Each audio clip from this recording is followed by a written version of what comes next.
Good morning, friends. My name is Prem of grade 8. I am here to say about Chapter 3 Glimpses of the Past.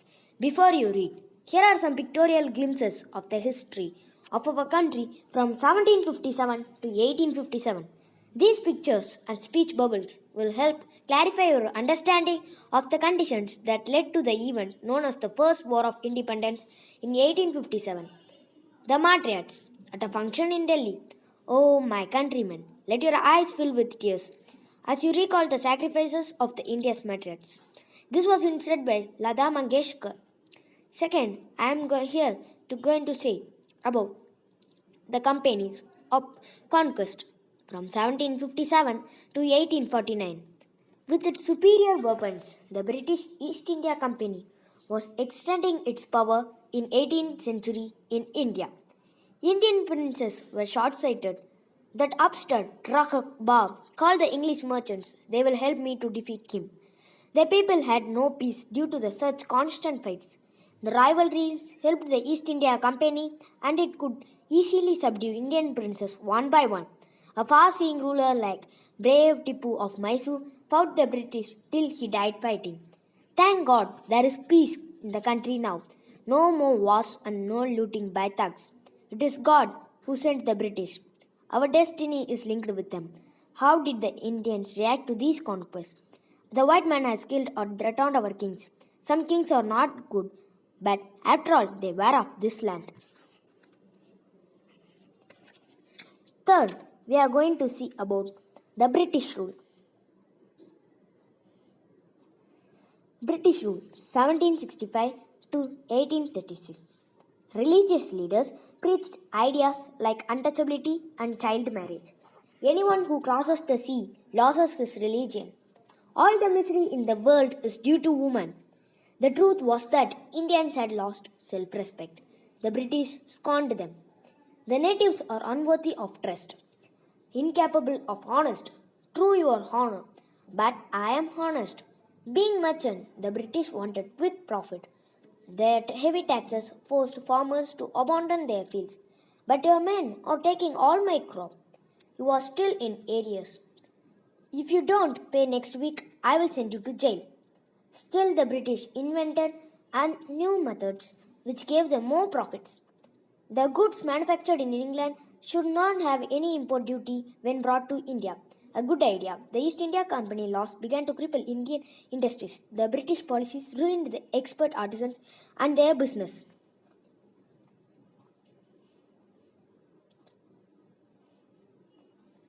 The fourth glimpse of the past in this chapter we are going to see about Ram Mohan Rai 1777 to 1833. Ram Mohan Rai, a learned man from Bengal, understood what was wrong with the country. Let us not despise ourselves, our ancient culture is great and we are capable of greater achievements. We must first reform our society, superstitions have been ruining us. He told his wife, Uma, cows are of different colors, but the same color of the milk is the same. Different teachers have different opinions, but the essence of them is the same. He has been attracted by science and modern knowledge. Knowledge should be practical and scientific. He started newspaper.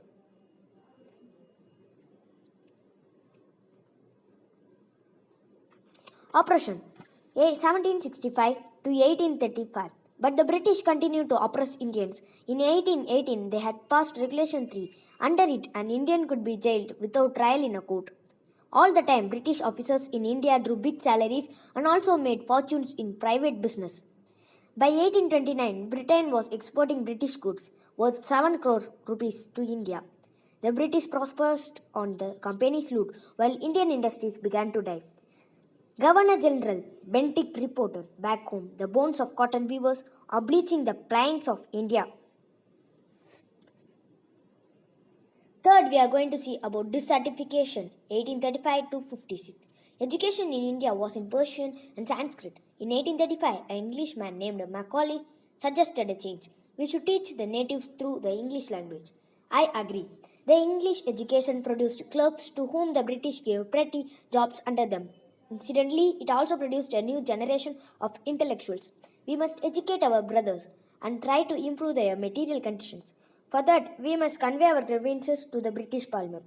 By 1856, the British had conquered the whole of India. They cared little about the needs of India.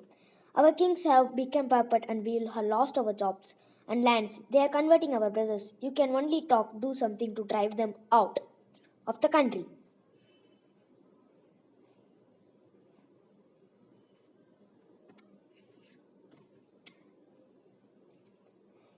Seventh glimpses is the sparks. From 1855 to 57, taxes continued to ruin the peasants. In England, Bengal, the Santals who had lost their lands under new land rules became desperate. In 1855, they rose in rebellion and massacred Europeans and their supporters alike. Discontent was brewing in the East India Company's army too.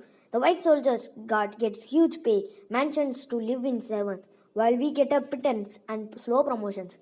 The Anglers asked us to cross the sea, in which is against our religion. Who is Topiwala to abolish our age-old customs? Thousands of other sepoys revolted. They were stripped of their uniforms. Few Englishmen had cared to understand Indian customs of the people's mind. Oh, proud Brahmin soldiers, did you know the grease on the bullet have been bit of made from the fat of cows and pigs? What? The English white man has deceived us too. Soon chapatis were sent to village to tell the people that the emperor would want their services. Yes, all my village men were ready. Similarly, lotus flowers circulated among Indian soldiers. Death to the foreigners. The masses gave help and shelter to the patriots.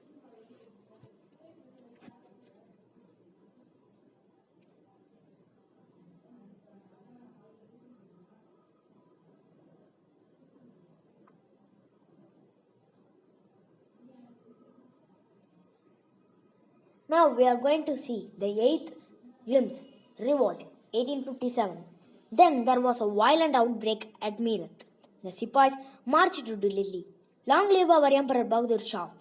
The rebellion spreads wider. Many landlords had lost their lands because of the British policies and they were sore. So means ready. The white means rule must end. Yes, we will help you. The last glimpse of this chapter is fight for freedom. Many former rulers like Begum Hazrat Mahal of Lucknow were bitter. The white man has taken away all my kingdoms. Popular leaders like Maulvi Ahmadullah of Faizat told the people, rise brothers rise, the Angers is ruining our land. Azimullah Khan told Tapia Top, we should have Peshwa Panna Sahib as our leader in this war of independence. The patriots pounced upon the British and fought pitched battles all over North India. 80-year-old Kunwar Singh of Bihar received a bullet in his breast. Mother Ganga, this is my last offering to you. Thank you for watching this video. For watching more videos, please subscribe our channel.